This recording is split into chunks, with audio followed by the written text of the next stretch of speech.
All right, first alert meteorologist Cutter Martin is back with some changeable weather this week. Cutter, great Monday, severe storms though that we have been experiencing. How do we feel about those, as well as the smoke that we've been dealing with? Yeah, it's going to be the same kind of a series of events as what we just got out of. We're looking at a mess of a Tuesday evening, and then more smoke. It's possible Wednesday into Thursday. Hopefully not as bad as Friday into Saturday. Storms though certain Tuesday. That's going to be the next item to watch, kind of the next big ticket item, so to speak, and time that the weather could impact your plans. So this evening, not all bad. It's dry outside.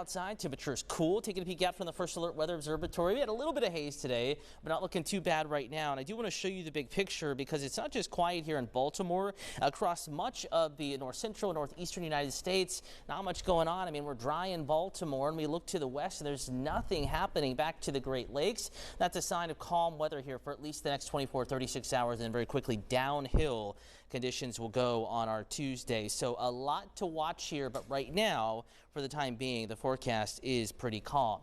Out the door tomorrow morning, not just calm, but temperatures cool. We're looking at numbers back in the upper 60s to near 70. That's right on the bay. Cooler in the city, mid 60s.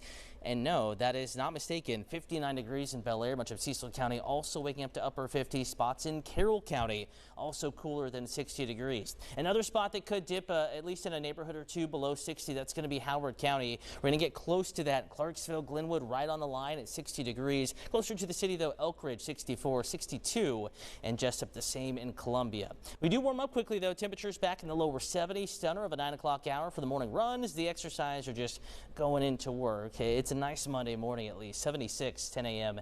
Approaching 80 degrees by 11 o'clock in the morning, and then we'll soar into the 80s. It's still going to be warm afternoon, but with low humidity and sunshine, a winner. 86 degrees, your high in Baltimore, 85 Salisbury, the same in Stevensville, 83 in Bel Air, 85 Westminster, pushing upper 80s to near 90 here at College Park, some of the D.C. suburbs up in Montgomery County. Still, though, low humidity. You have the breeze and you have the sunshine. Smoke, not a problem. It is an improvement from just about each day this weekend and even much of last week. Temperatures across the state in the 80s, and we're going to keep the dry weather across the state as well. Near Maryland, Cass, beaches all the way to the mountains. Everyone is rain-free tomorrow.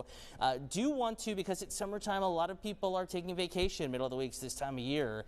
We are tracking Tropical Depression 2. Forecast to become Tropical Storm Bertha could strengthen along the north central and northwestern Gulf Coast. So Texas travel plans, Louisiana travel plans, and Mississippi, Alabama, Florida Panhandle. If you're going to the beach, could be some issues basically now. And if you're headed to Texas, that risk will remain there all the way through Thursday and Friday. Some of that moisture, not the system itself, but some of that moisture could be strung up into the storm system that approaches Tuesday, which is a first alert weather day. Here's how it's going to break down at the moment. Looking like we'll have some showers and storms in the morning, but hit or miss during the morning commute. A greater risk late afternoon and evening. So second half of the day, really stormy. Similar timing to our Saturday event, and also like Saturday, and like so many events this summer, damaging, destructive wind gusts will be the greatest threat, but also an isolated tornado or two. Torrential rain could also cause some flooding. Wednesday drying out, storms shifting south. Thursday's wonderful. Friday the O's back in town, and it's going to be a good weekend for baseball. Highs in the 80s